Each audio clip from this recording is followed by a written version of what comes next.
So before we begin, let's cultivate our motivation.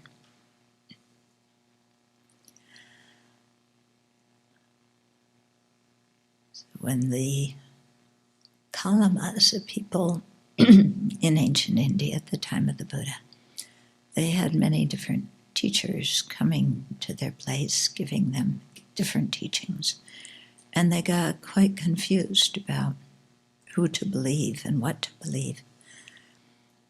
And when the Buddha came, the Buddha told them, you check up yourself, you look deep inside yourself and see what is meaningful to you, see what makes sense to you. And then he talked about the four immeasurable thoughts: love, compassion, empathic joy, and equanimity.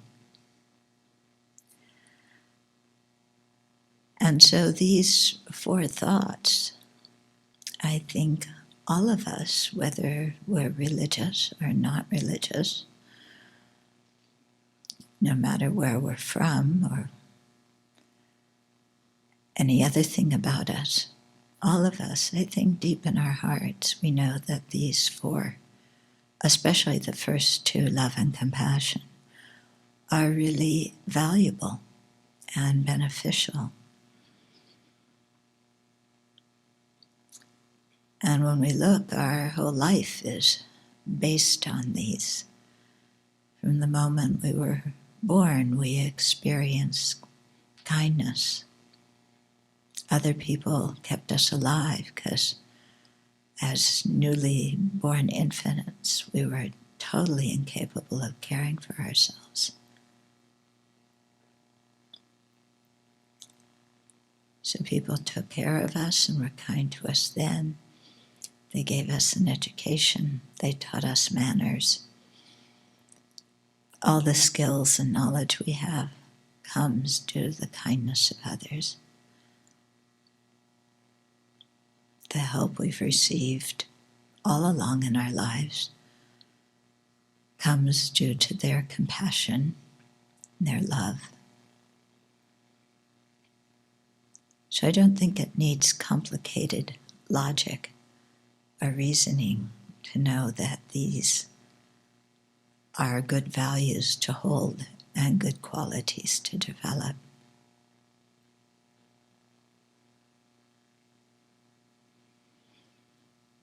So let's place our trust in love and compassion, empathic joy and equanimity, and wisdom, and aim for the highest awakening so that we can contribute in the long term to the welfare of each and every living being.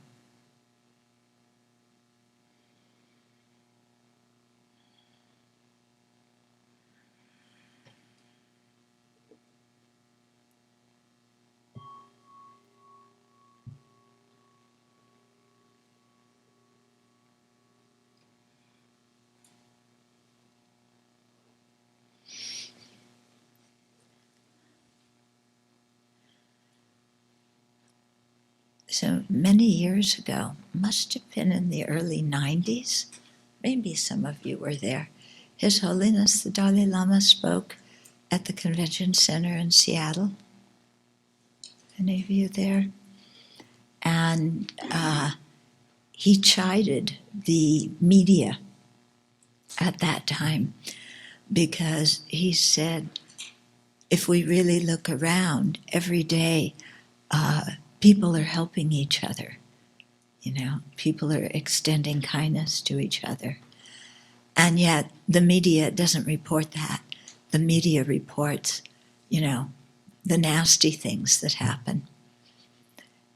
And so he was saying, you know, it really throws everybody's perspective off because you take what is the exception to the rule, the harm, and make a big deal out of that.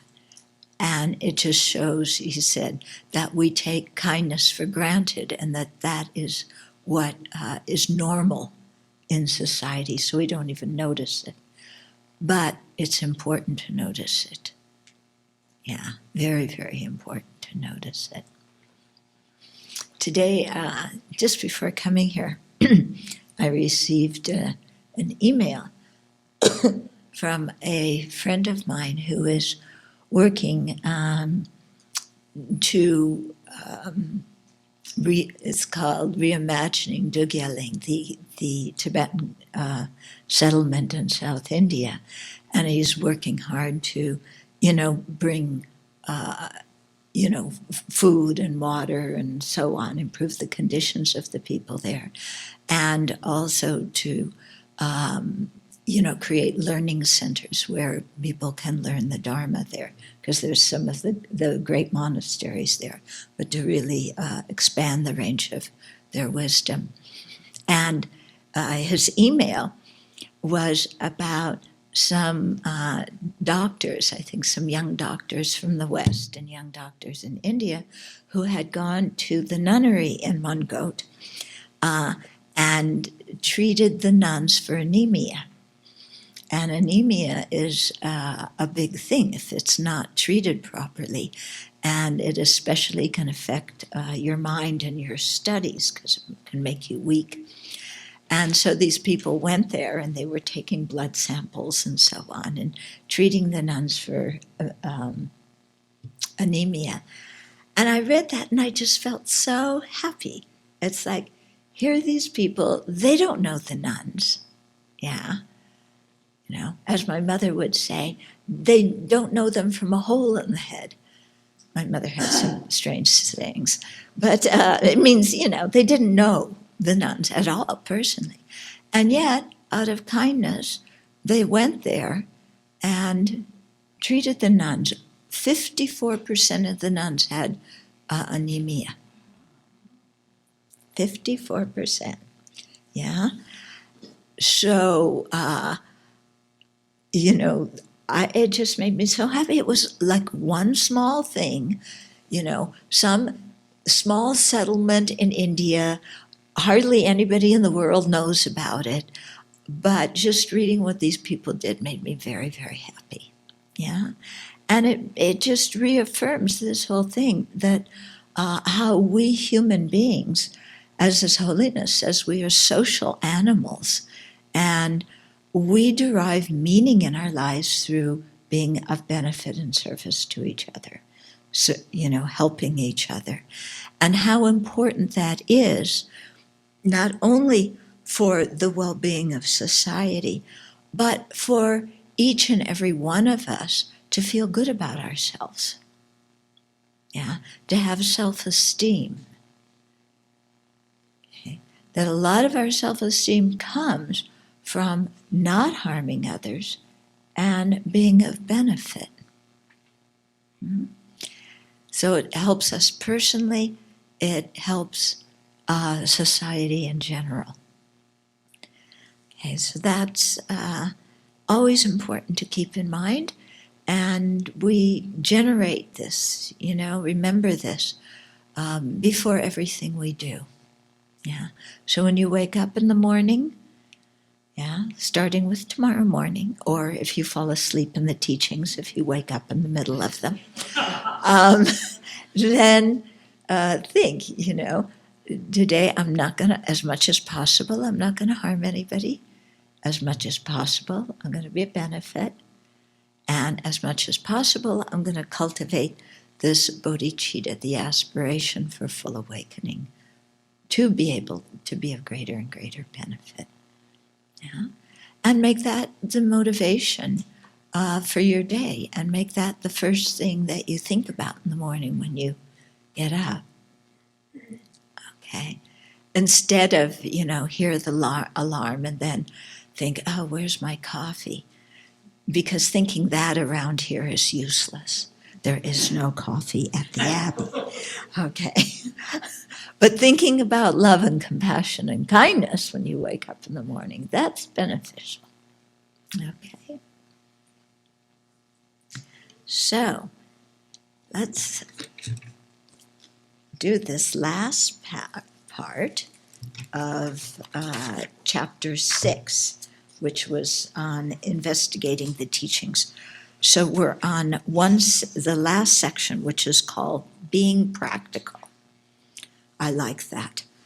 Okay. And this is one of the reasons I have such high regard for His Holiness the Dalai Lama, is he is very practical. Yeah. Researching the teachers and teachings before making a commitment is a good idea. However, sometimes we go too far and think all of our doubts must be resolved and questions answered before we can engage in practicing the path to freedom. One sutra tells the story of Bhikkhu Malunkyaputta, excuse my bad pronunciation, who had a surge of doubt because the Buddha did not respond to his questions. Is the world eternal or not eternal? Is the world finite or infinite? Is the soul the same as the body, or are they different? After death, does a Tathagata exist, not exist, both, or neither? In his confusion, Malunkyaputta thinks that he cannot continue to practice the Dharma unless these pressing issues are resolved. And so he approaches the Buddha. Okay? You ever been in that state of mind? It's like, I have this question and I've got to find somebody who answers that. Otherwise, I can't do anything. Yeah? So to instruct his disciple, the Buddha used the simile of a man shot by an arrow. Suppose someone is wounded by a poisonous arrow and taken to the doctor. The wounded man arrives at the clinic in pain and bleeding profusely. But rather than letting the doctor treat him, he insists on first knowing the social class of the person who shot the arrow, the name and clan of that person, his height and complexion, where he lived, the type of bow shaft, feathers, sinews, and arrow that were used. Okay. Clearly, he would die before all of his questions were answered. And even if he were successful in obtaining that information, it would not stop the bleeding or extend his life. Similarly, if we think, I will not practice the Dharma until all my questions are answered and doubts resolved, this life will end and no practice will have been done. Okay? So it's good to have questions. We need to be curious. We need to investigate. But let's not go overboard and think that every one of our questions needs to be answered. Because if you're anything like me, as soon as you get one answer, 5 more questions come. Okay? For that reason, the Buddha told Malunkyaputta that he teaches this is dukkha, or unsatisfactory states in samsara. This is the origin of dukkha. This is the cessation of dukkha. And this is the way leading to the cessation of dukkha. So let's look at our situation. Let's look at its causes. Let's look at the alternative, and then let's look at the path leading to that alternative. The Buddha teaches those 4 truths because they are beneficial to learn. They will help people to live the holy life, and they will lead to disenchantment with cyclic existence, the giving up of sensual craving, cessation of unsatisfactory circumstances or dukkha, peace in the mind, direct knowledge of the way things are, and nirvana. He leaves other topics aside because learning them is not necessary or conducive for this purpose.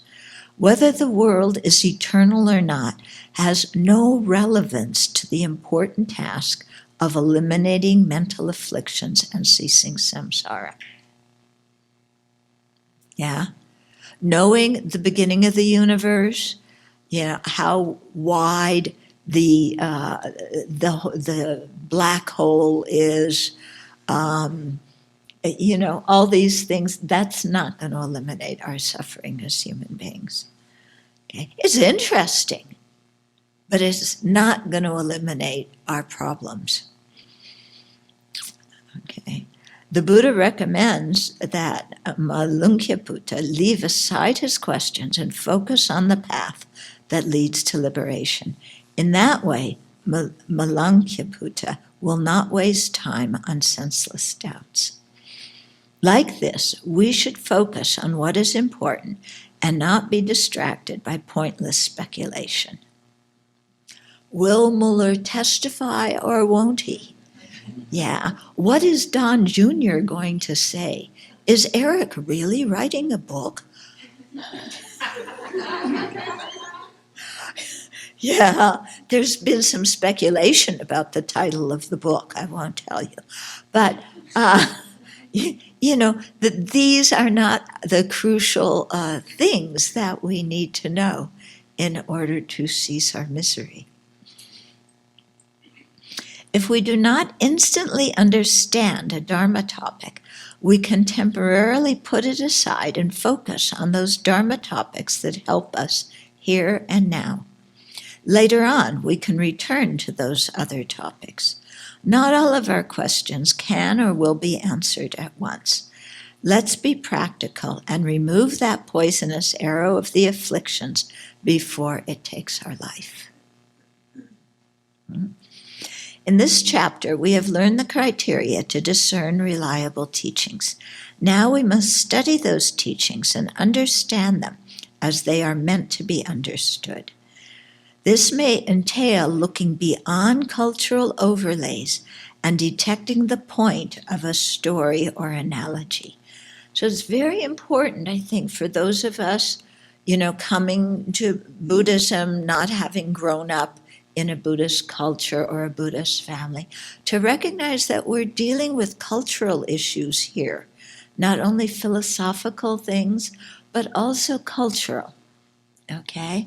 Because Buddhism that we're learning is the Buddhism that grew up in Asia, and there's a certain way of approaching things in Asia, and it differs from one Asian country to the next, and it differs within different groups within one country. Yeah. So just to be aware that there's cultural things, give some space if we don't understand everything and why people do what they do. Okay? But take what is useful and valuable that we can apply to our lives right now, and don't let our mind get confused by the rest of it. To attain the goals of liberation and awakening, we must follow the path as the Buddha taught it, without altering it to suit our fantasies and predilections. Yeah, like, well, the sutra says this, but I think it means the opposite of what the Buddha said. Not like that. Really trying to understand what the Buddha said. Well, the outer packaging of the teachings, the cultural forms in which they exist, may be changed. We must take care not to change the essential teachings just because they don't agree with our opinions. Okay, so this is important, and here I always cite, one of my teachers who thought George W. was a fantastic president. And it's true, compared to the present one, he was. But at that time, that was not my belief. But I did not go to my teacher to learn politics. Okay? I went to learn the Dharma. Yeah. The challenge is to differentiate between the packaging and the essence. Great skill is needed to do that. Okay? Having reached the point where we are ready to engage in serious study and practice of the Buddha's teaching, let's not be waylaid by doubts. Instead, let's approach the teachings with curiosity, sincerity, and intelligence. Okay, so that's the end of chapter 6. Now chapter 7. So this is fitting right in with our topic for the course. So the first section is called a peaceful mind. Yeah? Do you have a peaceful mind? Yeah? If you did, you probably wouldn't be here this weekend.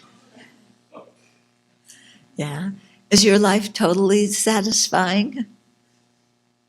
Yeah. Again, if it were, you wouldn't be here. Okay.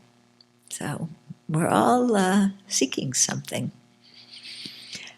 Simply taking care of our body and tending to its physical comfort, but neglecting the state of our mind and heart is not wise. But this is what's going on so often in society, isn't it? You know, there's so many things about, the latest discovery on how to, lower your cholesterol or what to eat or whether to exercise before you eat breakfast or after you eat breakfast and how long to exercise. And now everybody's wearing the bracelets that count how many steps you take.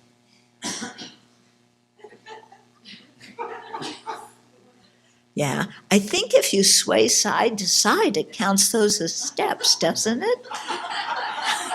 Yeah. So then you can use a hula hoop and make a lot, So everything's revolving around the body and, what gym to go to, yeah, how to be healthy, how to avoid a heart attack, what to do if you have a heart attack. You have a heart attack because you have a heart attack. Yeah. And then trying to make our body comfortable, and our body is never comfortable. Yeah. You came here, it's Memorial Day. It's supposed to be beautiful weather with sunshine, and it's raining, but actually the rain is beautiful weather. Okay? Because you can hear the trees. They love the rain around here. So the trees are all singing. Yeah, but we want sunshine. And then the room is too cold and it's too hot. And you're in a room with roommates. And your roommate snores. Or your roommate gets up in the middle of the night to pee. Of course, you're the perfect roommate. You don't do any of those things. You don't turn over in bed at all. You're completely silent. Okay, right? Yeah. But your roommates, oh my goodness. Yeah. And then the food. Yeah. No coffee. Oh, how dare they? Yeah. And I want pancakes for breakfast. And you can't go out and get pancakes, and you can't get in your car and go drive to town and get what you want. You're stuck here all weekend with us. Yeah. And then when, it's finally breakfast or lunch, then you have to line up. You can't go to the refrigerator and get what you feel like eating. You can only eat what's on the table. Yeah? And the cereal isn't the kind you like. And, there's milk with fat, but you like low fat. But then they serve low fat, but you feel like having 4% fat that day, And then, then you have to share a bathroom. And, the toilet paper is from recycled paper. It's not that fancy new stuff that is so thick you could almost write on it and super soft, for your precious tush. They don't use that. You get this recycled stuff, And, yeah, and then the mind is always going, yeah. I came here for happiness, and yeah, and then they made me sit on the floor, cross-legged. Yeah. Or I can sit on a chair, but these chairs are crummy. They don't make you sit up straight. You have to lean back a little bit. Of course, some of you may like that, but I think it hurts your back more. And then, okay, maybe you get a table, but the table isn't the kind you like. And, our body is never satisfied, is it? Yeah. Okay. So simply taking care of our body and tending to its physical comfort, but neglecting the state of our mind and heart is not wise. Okay? Because if we're always paying attention to our body, there is always something to complain about. Because the very nature of this body is that it is never completely, what do you call it, relaxed, peaceful, comfortable.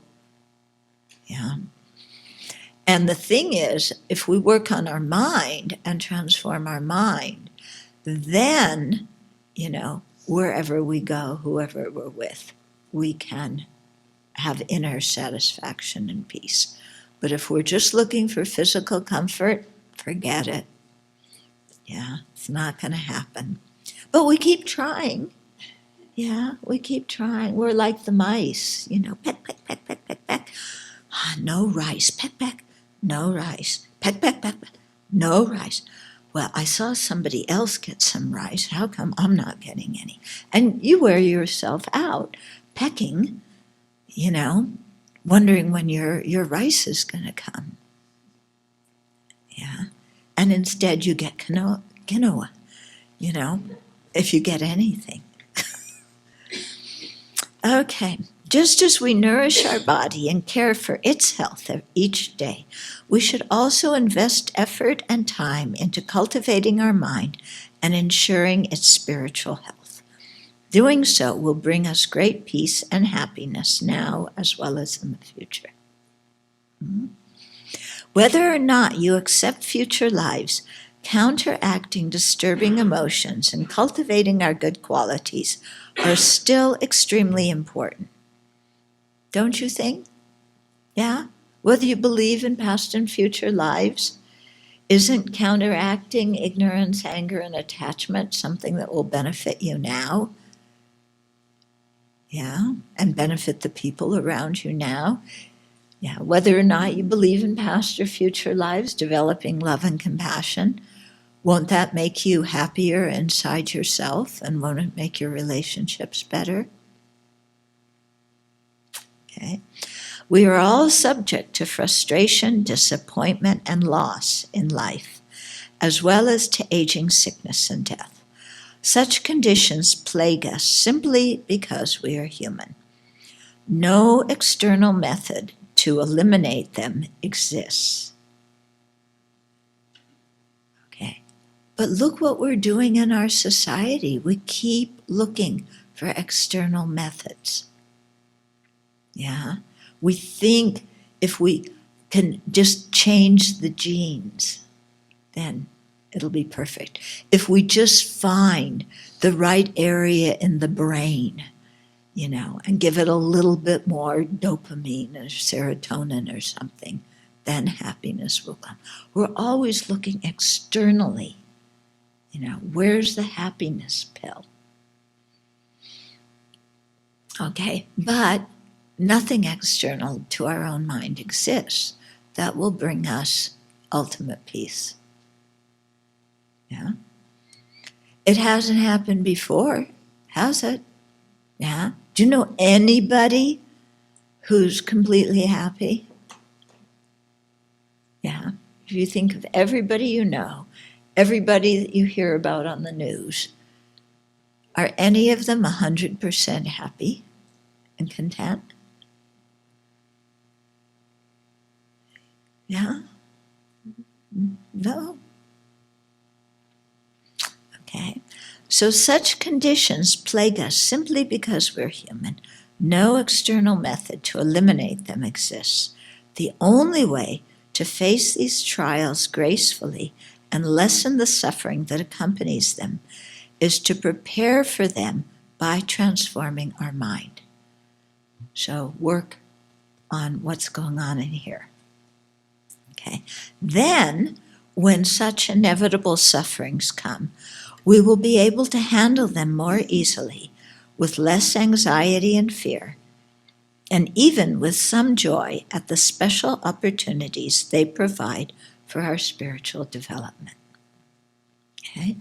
So my preceptor, who gave me my novice ordination, Khyentse Ling Rinpoche, when he passed away, he sat in meditation very peacefully for 13 days. Yeah. Then, when his meditation was finished, his body slumped, and they knew the mind had left the body. Okay? So, if we prepare, they say that dying can be like going on a picnic. Yeah. But if we're not prepared, then we freak out. And so it is with everything that we experience in life. You know, if we prepare our mind somewhat to deal with the range of situations that can occur, then when different situations occur, our mind is somewhat prepared. Okay? So, for example, we all know that we're going to get criticized. Okay? Sorry, I have to tell you this. Yeah, but it's true, isn't it? Can you think of anywhere you can go where no one will criticize you? Yeah? Is there any place on this planet you can go where no one's going to criticize you? Yeah. Is there, even if you go to the moon or go to Mars, yeah, you think no one's going to criticize you? Yeah, there's going to have to be somebody that comes with you. And for sure, you'll have something going on. Okay. So if we know that for sure in our life, in the future, at some time or another, people are going to criticize us, then it would make sense now to prepare our mind for criticism. Yeah, because even if we try and act our best, people still criticize. Yeah, and so to develop some inner ways of seeing the situation so that when people criticize us, we don't freak out. Yeah, we all know we're going to get sick. We all know that sometime or another there's going to be pain in our body, right? Yeah, you know anybody who has no pain? There's a few people who don't experience pain, yeah? But then when they get hurt, they could be bleeding and they don't know it, yeah? So there's some advantage to experiencing pain. But if we know we're going to experience pain, then doesn't it make sense to prepare our mind for that experience so that when pain comes, then we can accept it instead of rejecting it and saying, it shouldn't be like this, and getting angry? Because if we get angry when we're in pain, that's going to make the suffering much worse, isn't it? Okay, so all these kinds of situations, if we think about, what happens to human beings, and then prepare our mind, prepare ourselves mentally for these situations. Now, you might think, I want to prepare myself physically for that. But we can never totally prepare ourselves physically. Yeah. And if we do, we wind up being hoarders. Yeah. Because you prepare yourself for hunger, and so you have a refrigerator and a freezer that's filled with food, and your cupboards are filled with food, and your basement and your attic are filled with food. And do you ever have enough food? Or you're afraid that the stock market's going to go down, the economy's going to go down. So you worry about all your investments and you try and accumulate more money. Do you ever have enough money? Yeah. Yeah. You look at people who are billionaires. Do they have enough money? No, they always have to make more. Yeah. So you never get to a point of feeling financially secure. Okay. So that's why, okay, we take some external steps. We have to be practical. Okay. But let's not devote our lives to trying to fix up the external situation and neglect our mind. Yeah. Let's work with developing positive attitudes in our own mind. Yeah. That can sustain us even though we may encounter physical difficulty. Okay. I remember seeing one movie of Mother Teresa. She was in Beirut and at some kind of, charity organization, talking with them, organizing something. And in the background, you could hear bombs. And I thought, I would be totally freaked out. I've never been in a place that's been bombed. Have any of you ever been in a place that's actively been bombed? Yeah, one person. Any of you vets? Yeah. Were you actively bombed on a ship? No. So, I thought, boy, I'm not prepared for that kind of situation. And there was Mother Teresa, just sitting there talking with these people about how to arrange to get the food or medical supplies or whatever it is into Beirut.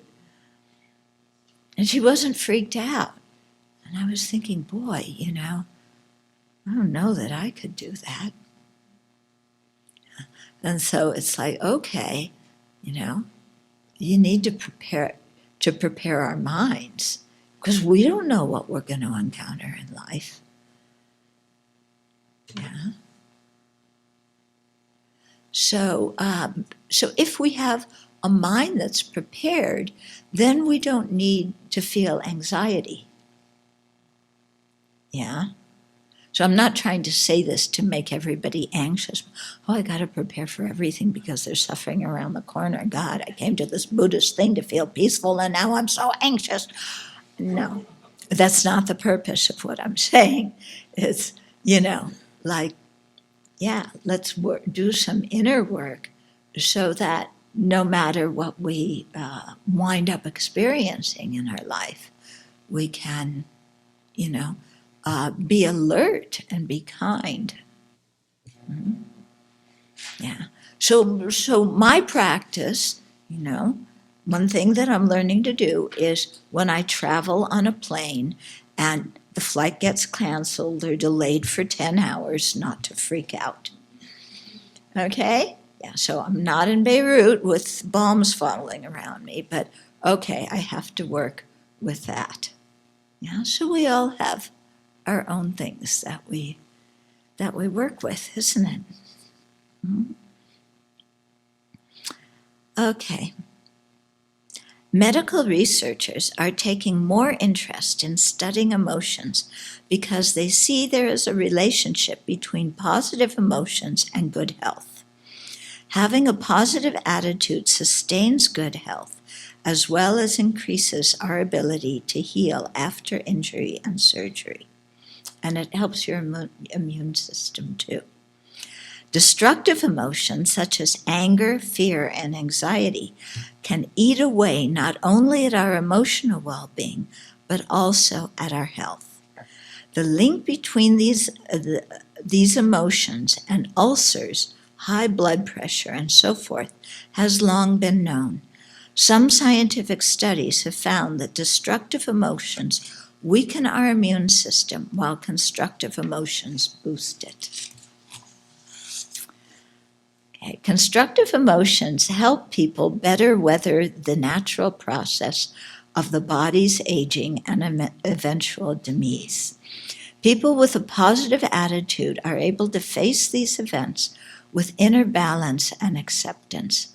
This illustrates that although the body may be ill or painful, the mind can remain peaceful and people can still enjoy a sense of purpose in life.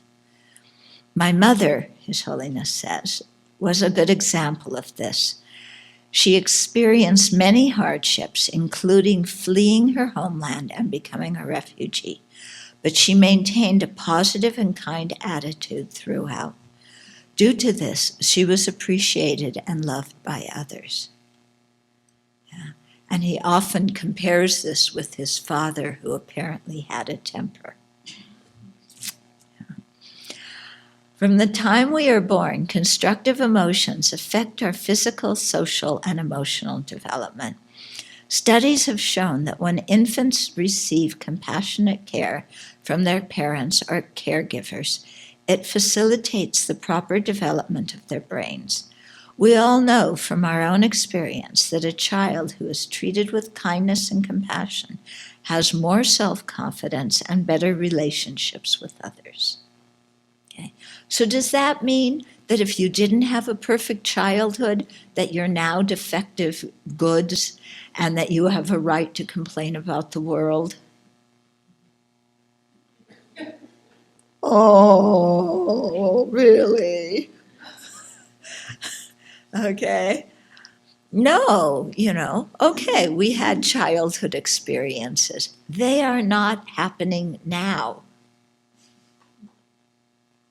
Yeah, repeat, they are not happening now. So as we live our life, why do we always refer to our childhood experiences? Oh, I have that problem because of what I experienced as a child. Okay, there was some condition when you experienced that, but that was years ago. What about conditioning yourself now so that you have different thoughts and different emotions? Instead of bringing the past into the present and thinking that you can't do anything about your situation, realizing that all the time we are changing, all the time we are being conditioned. And so take charge of that and condition ourselves with positive thoughts and positive feelings. Yeah. I mean, it's a free world if you really want to live in the past and feel sorry for yourself and angry about your childhood. It's a free world. You can do it. But I don't know about you. If I look at my life and I know if I live like that, I'm going to be totally miserable. Yeah. And if I work at changing my attitude and seeing the kindness around me right now, then I also know that my whole experience of life changes. And you look at people like the Dalai Lama, I mean, talk about trauma. Yeah. Can you imagine, at age 15, you become president of your country and leader of your country? Do you think that would be a little bit traumatic? Yeah. To have the whole population looking at you for guidance, and your country's getting attacked and overtaken, and people are looking at you to solve their problems? Yeah. And then you have to flee your country and somehow get over the Himalaya mountains in the middle of March when it's freezing and go into India with totally different environment, where you and all your people get sick because it's filled with bacteria. And then talk about getting criticized. You have the government of a country, Beijing country for how many, Beijing government for how many years? Since 1959, 60 years. saying that you're a horrible person and you're the splitter of the motherland and it's all your fault and it's all your problems and they don't give you any credit for anything that you do. Talk about getting criticized. Yeah. I mean, if you really look at His Holiness's situation, we all think, oh, but he's a holy being and everybody has such regard for him. They love him so much. In front of him, everybody goes, oh, yes, yes, yes. Then they all go do what they want. Yeah? You think that because His Holiness says something, everybody does it? Okay. So, so what I'm saying is, but look at him. He's a happy person, isn't he? Yeah. When you meet him and you see him in different situations, he's a very happy person. Yeah. So this is because of what he does with his mind and his heart. Yeah. Not physical comfort and not dependent on other people telling him he's so wonderful. Yeah.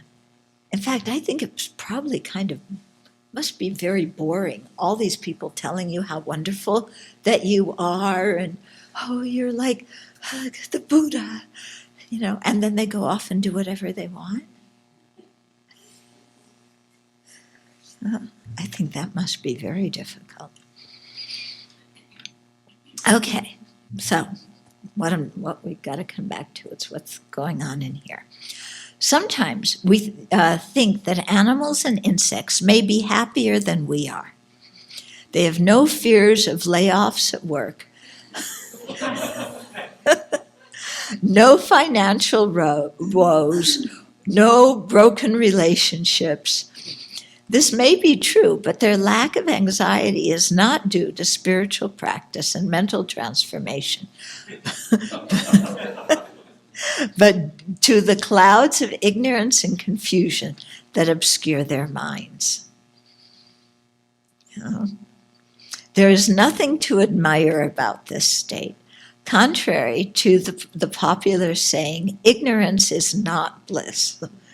Fortunately, we human beings, by using our intelligence and reason, have the ability to consciously cultivate constructive mental states and the path to peace and happiness. We have the ability to actualize our unique potential to its fullest. Yeah. So this weekend, as you walk around and you see the turkeys, and for sure you'll see turkeys. You may also see some deer. They come out early in the morning and kind of around this hour. Yeah. You might see some bees. You might see all sorts of different insects.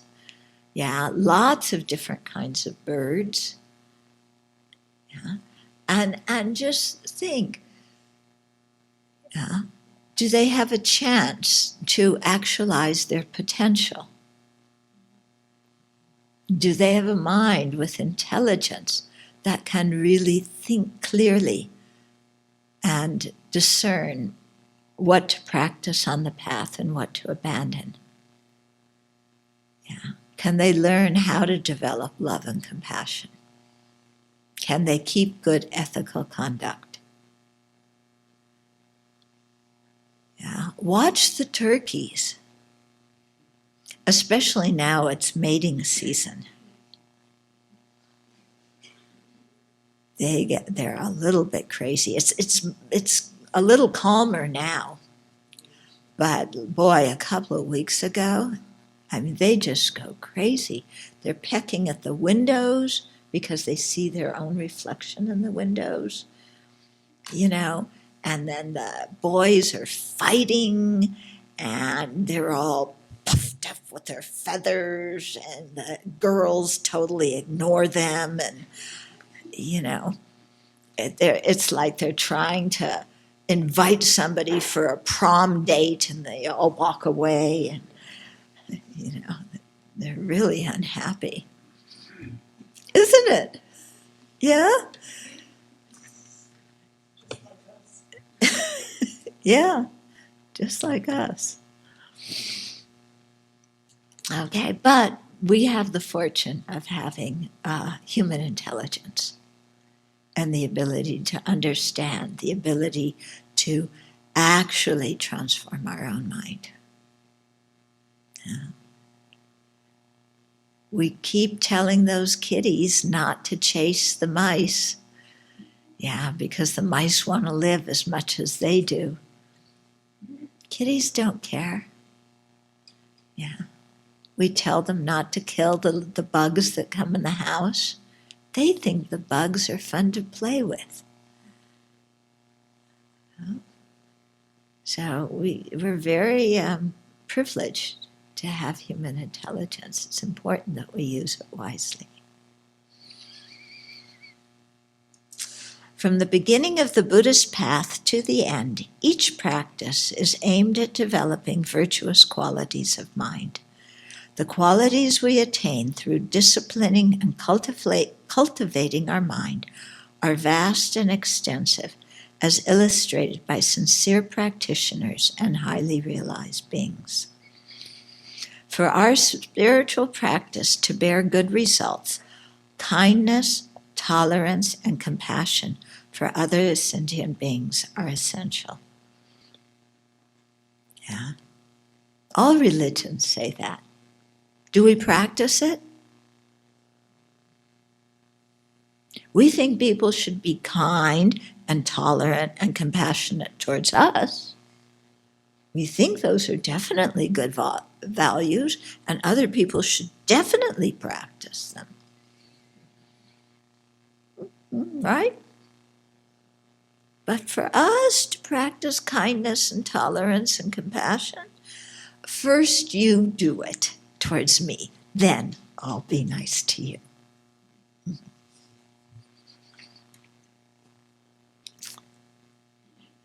Okay.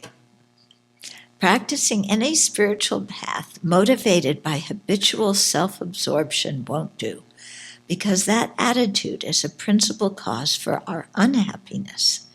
Seeking wealth, social status, or fame is hardly a spiritual motivation, nor is arrogance, jealousy, or competition.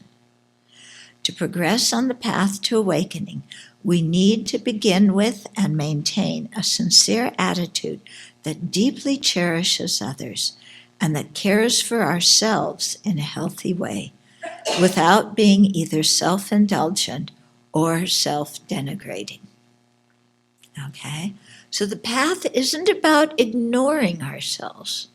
Yeah, we have to care for ourselves in a reasonable, healthy way. Yeah. If we think that we just totally ignore ourselves, that's not going to work, because then we're going to collapse and other people are going to have to take care of us. Okay. And if we think that practicing the path means that I just tell myself what a lousy sinner I am, that's wrong too, because how are you ever going to have confidence and develop good qualities if you keep telling yourself that kind of rubbish? Okay, so we have to learn how to take care of ourselves in a healthy and realistic way.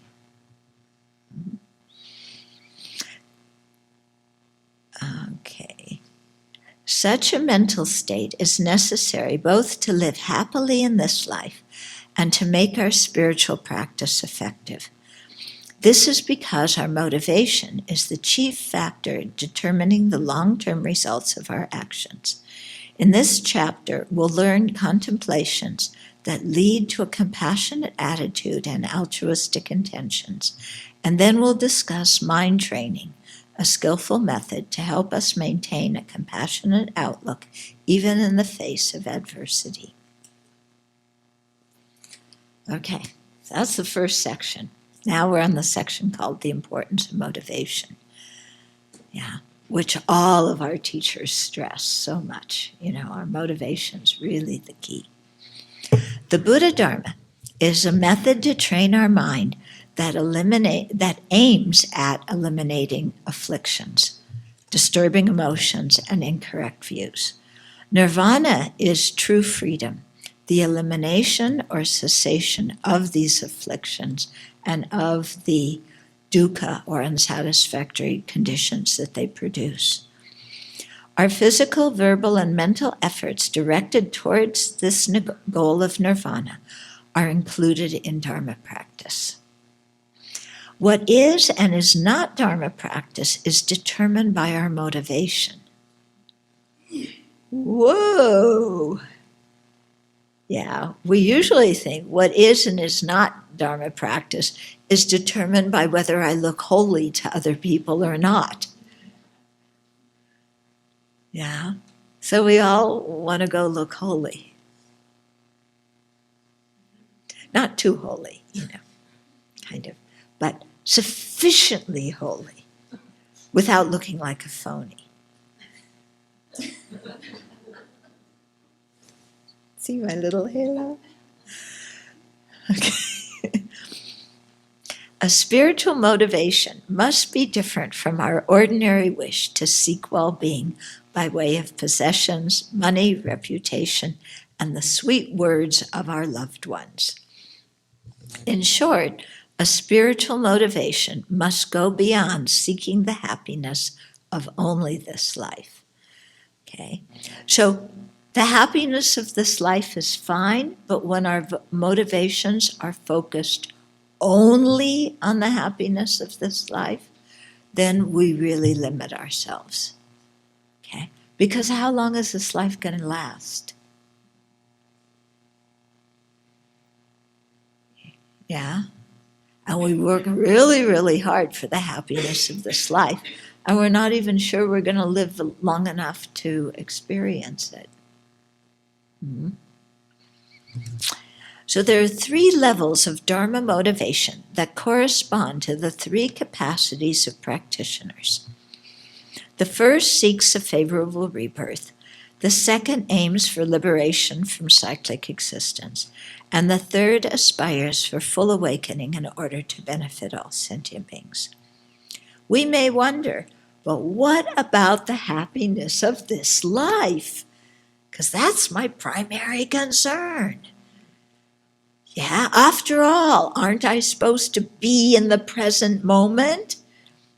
That's what I keep hearing from all the Buddhist magazines I read. Be in the present moment. So the happiness right now in this moment is my chief goal. And the Buddha even says it should be. Is that right or wrong?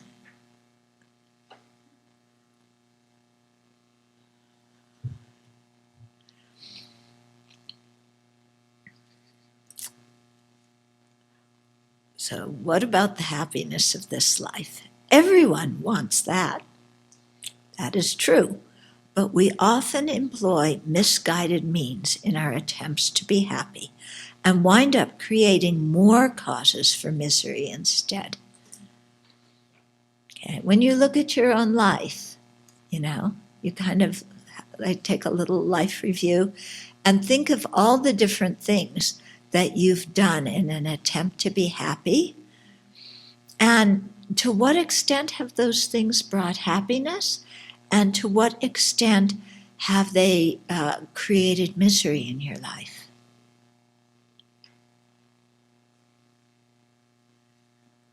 Yeah? Like everybody thinks having kids is like the utmost happiness. We just saw Harry and Meghan. Over the moon, he said, having had a child. Now, how many of you have had children? Yeah? Do your children bring you absolute perfect happiness with never one problem?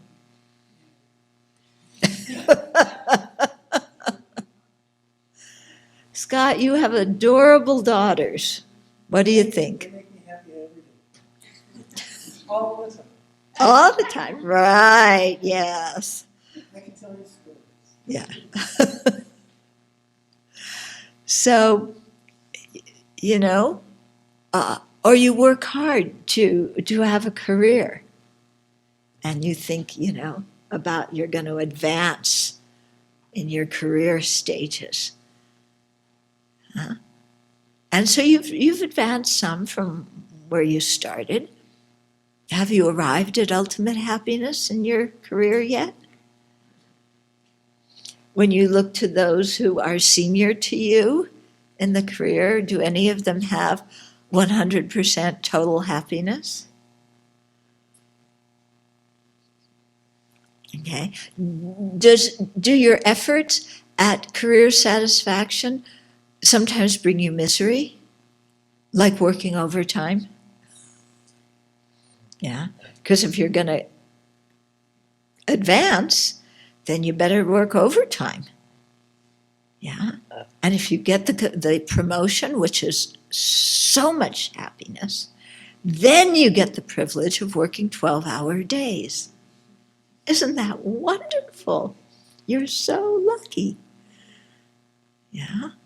And if you advance even more in your career, then you have the privilege of working 16-hour days.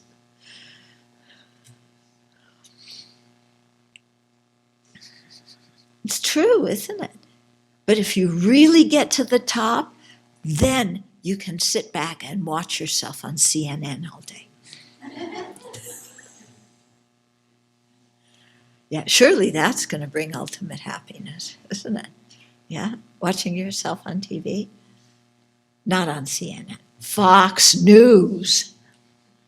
Yeah, you watch yourself on Fox News. Yeah, there I am. Yeah, everybody knows how famous and important I am. Yeah. Does it make you happy? To get what we want, let me read the previous sentence again. Okay, so we want happiness of this life, but we often employ misguided means in our attempts to be happy and wind up creating more causes for misery instead. To get what we want, we may lie or cheat. Talk to Paul Manafort if you want some counseling on how to do that well. When our efforts to procure what we desire are frustrated, we become angry and blame the people around us. True or not true? We talk behind their backs, stir up others against them, and speak harshly to them. Do you do that? Sometimes in an attempt to be happy? In this way, wars begin, be they our personal wars against a colleague, acrimony among racial, ethnic, or religious groups, or wars between countries. In short, attachment to the happiness of only this life brings about more problems in the present, creates the causes for future problems by transgressing our ethical values, and impedes our spiritual goals. Okay, so this is the whole thing. We want happiness, but we're using the wrong means to get the happiness we want. Yeah. And we don't realize that. We keep, doing different things, trying to be happy, but we don't realize that, often what we do in an attempt to bring happiness makes us very unhappy. Going back to career satisfaction, you work very hard at your job. Yeah. Do you get enough appreciation at your job? Yeah. You work very hard at your relationships. Do you have enough appreciation? We don't get enough appreciation. Then we get angry. We get upset. Yeah. Then we don't appreciate others. Okay. Then, then the whole cycle. I mean, we've all experienced this, haven't we? Yeah. Again and again and again. Yeah. And we somehow think that if we are angry enough, if we push enough, then people will realize that they need to change. Yeah. And that, we have every right to be happy, and they need to change for us to be happy. And if they don't, I'm going to punch them in the nose. Yeah. And punching them in the nose is going to make me really happy. Yeah, does that make you real happy? Punch someone in the nose, insult them, blow up at them. Okay, so you see, we want to be happy, but we're not going about it in the right way. Yeah. So for these reasons, the demarcation between a Dharma action and non-Dharma action is whether our principal aim is only the happiness of this life. An activity done exclusively with strong grasping for the happiness of this life is limited in its scope. Because it only concerns me, and it only concerns my happiness in this life. And there's how many billions of sentient beings, and how much time that people want to be happy in. A motivation focused on my happiness now cannot act as a cause for good rebirths, liberation, or awakening. In fact, it is antithetical to spiritual aims. On the other hand, actions motivated by kindness and compassion, actions done with the thought to abandon harming others, and actions done with the motivation to attain a good rebirth, liberation, or awakening, enable us to transform even the simplest actions in our daily life into Dharma practice. Let's see, does he talk about this here?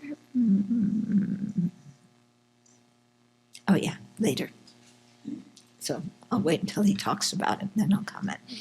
Well, the happiness of this life is not a principal aim. It comes as a byproduct of Dharma practice. By restraining from harmful actions, we immediately get along better with others. When we act with kindness and compassion, we feel good about ourselves, and our self-esteem improves. Others reciprocate our kindness. Interestingly, people who relish the preoccupation with the happiness... What? Oh, thank you. Glad somebody's paying attention. Interestingly, people who relinquish the preoccupation with the happiness of only this life experience more happiness in this life. A motivation seeking good rebirth, liberation, or full awakening helps us to overcome clinging attachment, hostility, confusion, jealousy, and arrogance, which are the source of so much unhappiness. We experience a great sense of purpose in our lives, and our minds become more peaceful now, even as we create the causes to actualize our long-term spiritual goals. Yeah, so as we just practice here and now to refrain from harming others and to be of benefit to others, it not only karmically creates the cause to attain our spiritual goals, but it has an immediate effect on our life right now. We get along better, we feel better about ourselves. There's not so much guilt and confusion in our lives. Yeah. So we can feel this directly, if we really practice, you can feel it. We can't evaluate the spiritual value of an action by how it looks on the outside, because the same activity can be done with different motivations. Giving millions of dollars to charity with the aim of increasing our fame or wealth in this life is not Dharma practice, no matter how much acclaim we may receive. Whereas giving a small donation with a kind heart is. Meditating with the motivation to reduce our stress will bring that result, but it is not Dharma practice because our motivation is focused solely on our own happiness in this life. To ensure that our practice brings the spiritual results we seek in the long term, we consciously generate a Dharma motivation before engaging in any activity, especially prior to meditating and giving or attending teachings. Okay, so that's why we did our motivation at the beginning. Before going to work, take time to cultivate the motivation to help others. Yeah, think about this. For example, think, may the work I do serve the clients or customers and bring happiness in their lives. Yeah? Can you think of that before you go to work? What would happen if you thought of that and that was your motivation for going to work? May I contribute to a feeling of harmony among my colleagues? Changing our motivation changes our actions, and that in turn changes the dynamics in our family and workplace. One person cultivating kindness has a strong effect on a group. Yeah, so we can be that one person cultivating kindness. It is important to observe our mind and ensure that our kindness is sincere. Oh, this is a great story. When I was a child in Lhasa, I had a parrot that would bite anyone who put his finger in its cage. My calligraphy teacher would give nuts to the parrot, who was always excited to see him. My teacher would put his hand in the cage and pet the parrot, and the parrot would eat nuts from his hand.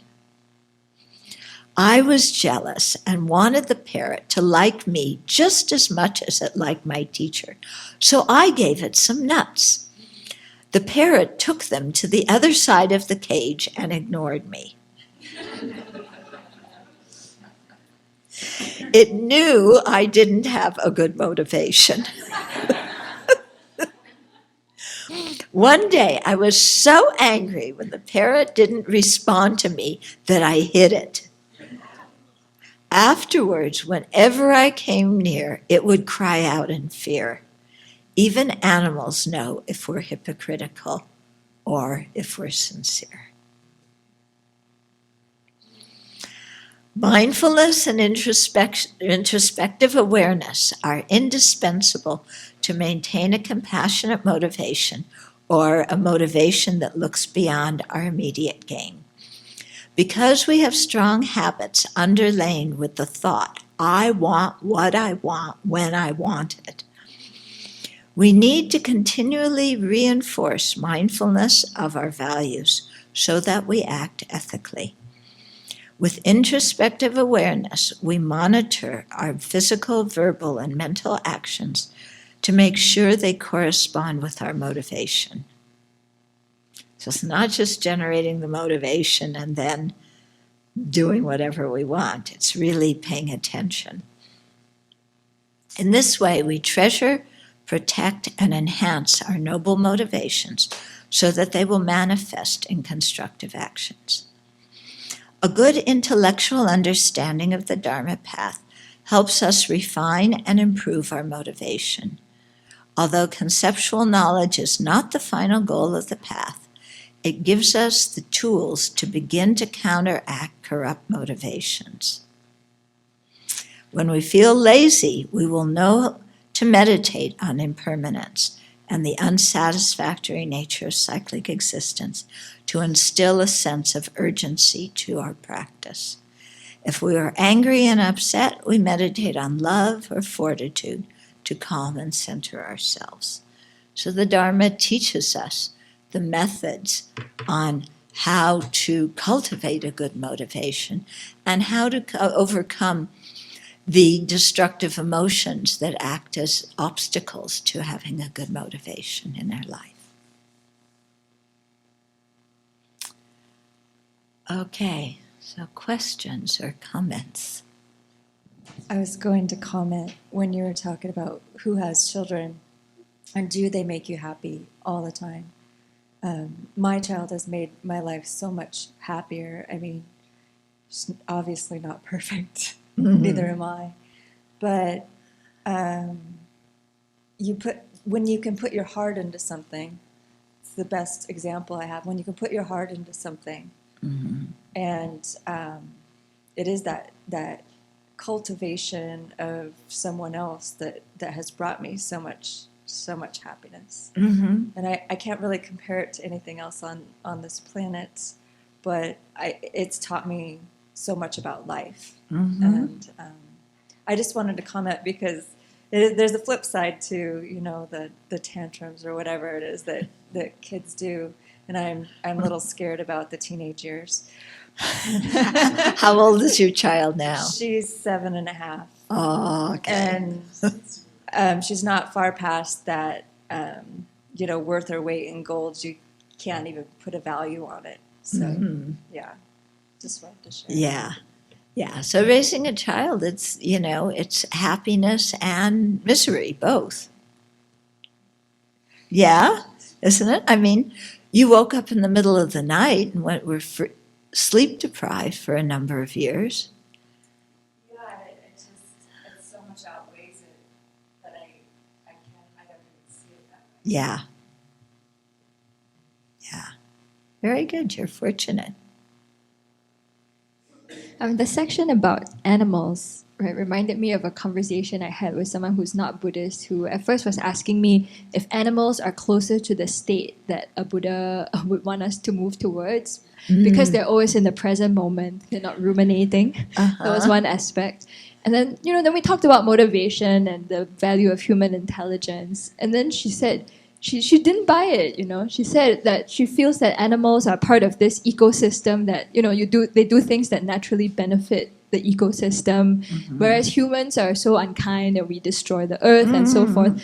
So the end of the conversation was she still strongly valued being an animal more so than being a human, which for me, from the Buddhist perspective, I was concerned about. Yeah. So I'm just curious if you have thoughts Yeah. on how to engage. Yeah. Well, her viewpoint is from the viewpoint of this life and what's good for this planet during this life. She's not thinking about long term, and she's not understanding how the mind works. Okay. So, being in the present moment, yeah, you can be in the present moment with ignorance, anger, and attachment. Okay? You can be in the present moment with greed and vengeance. Yeah. So it isn't just being in the present moment. Yeah. Yeah. When Buddhist texts or Buddhist speakers talk about that, what they mean is to practice the Dharma in the present moment, because this is the only moment we have to practice. In other words, don't carry all your past unhappiness with you. Don't carry all your past joy with you, wanting to recreate it.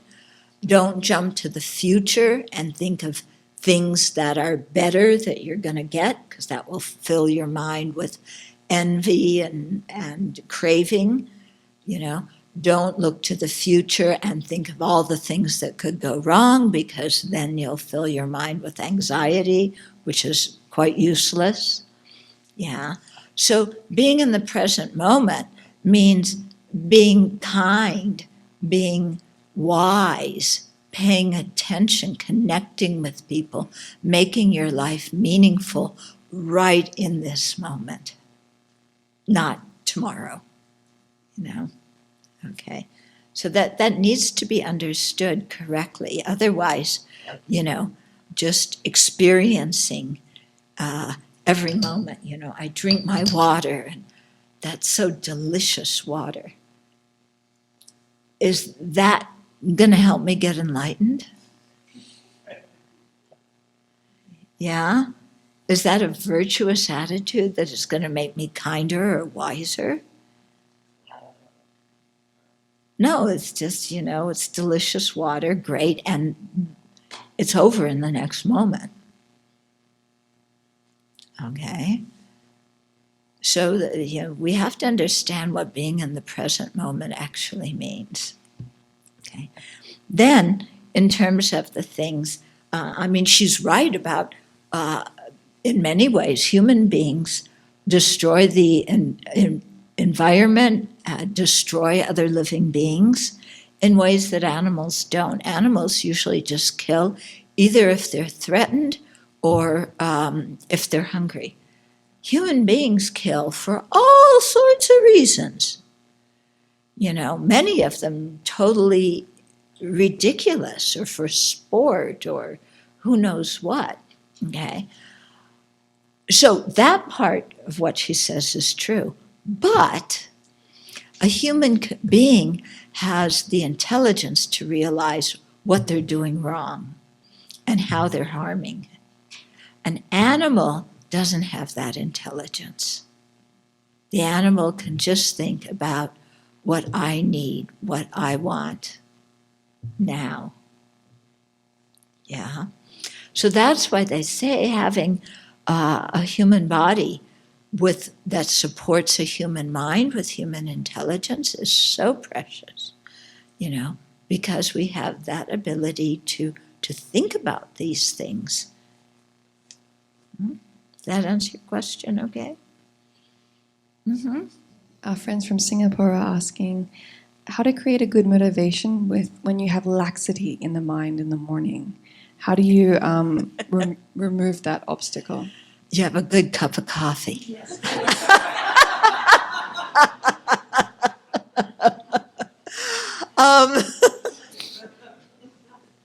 Yeah. What I do, when I first wake up in the morning is, I generate that motivation, so that helps. And then I think of, some of the things that are going to happen during the day. And I think of, now I have the opportunity to connect with this person, or now I have the opportunity to do this for that person. So think of, what you can do during the day, to have a generosity of heart. And that will, dispel the tendency to roll over and go back to sleep. She said that all the Singaporeans are laughing at the coffee comment.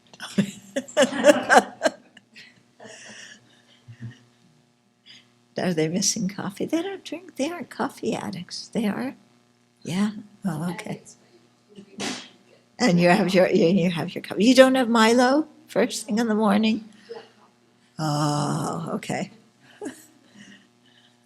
I was just thinking about your comment about having a motivation to meditate to reduce stress. Mm-hmm. I was thinking what I've been doing recently is I have to first rejoice that I'm choosing to meditate instead of choosing to do some other destructive action.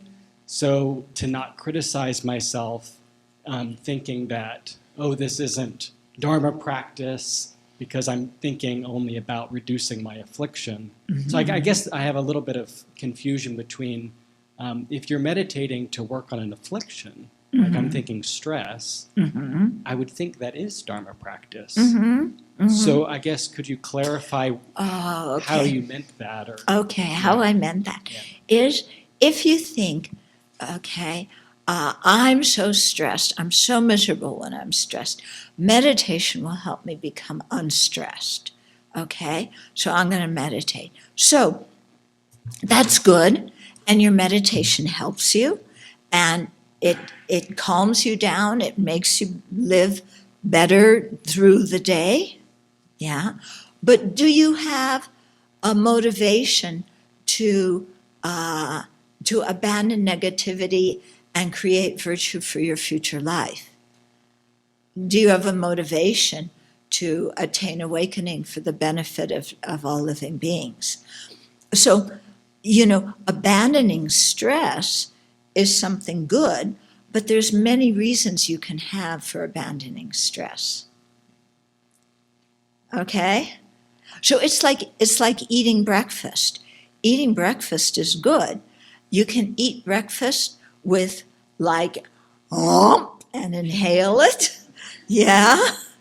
You can eat breakfast just, this is so delicious, and enjoying it in that moment, and then it's finished. You can eat breakfast with the motivation to nourish your body so that you can be kind and attentive to the people that you encounter during the day. You can eat breakfast with the motivation to overcome your afflictions and create a lot of virtue that you dedicate for liberation. You can eat breakfast with, the motivation,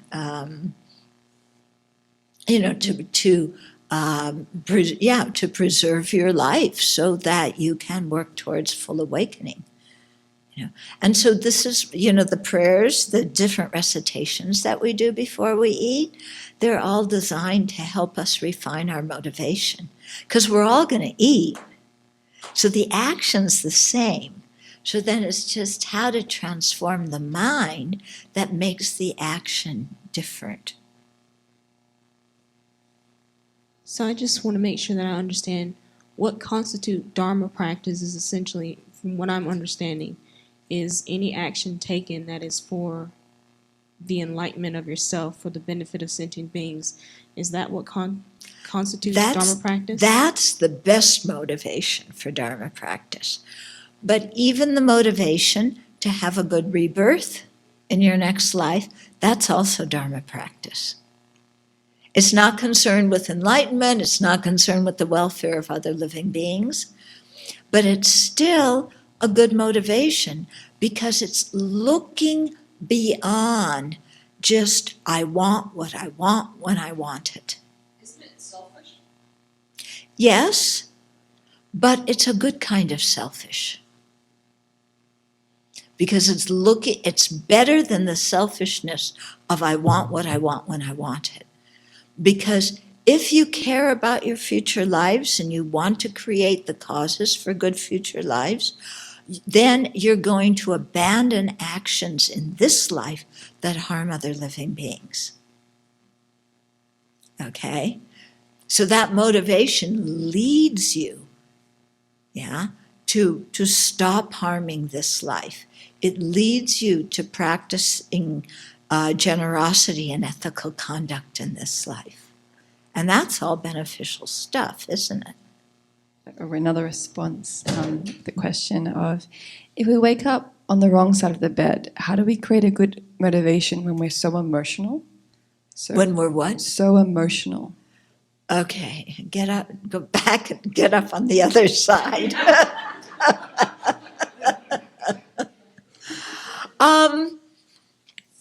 Sometimes, if I wake up in a bad mood, what do? I wake up in a bad mood. I do the same things as before. I just think of the opportunity I have in that day to connect with people, to be kind, to make a difference. Yeah. Sometimes if I'm in a really bad mood, then I'll do the taking and giving meditation. May I take on all the bad moods of all other living beings. Yeah, as long as I'm in a bad mood, let's take on everybody else's. And somehow in thinking like that, then my own bad mood doesn't seem quite so bad.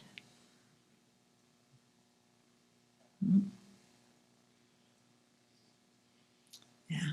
What you shouldn't do is, beat somebody up or take it out on the dog or, I feel as if sometimes I create this sense of urgency for Dharma practice, but as soon as I stop doing the Dharma practice, it lingers as like a form of stress.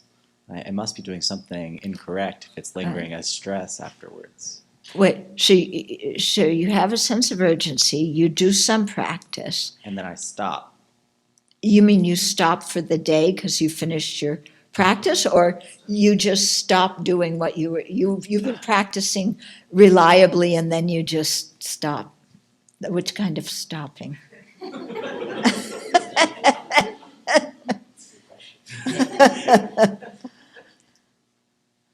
It's mostly just stopping for the day. For the day. Or even just for the morning or something. Okay.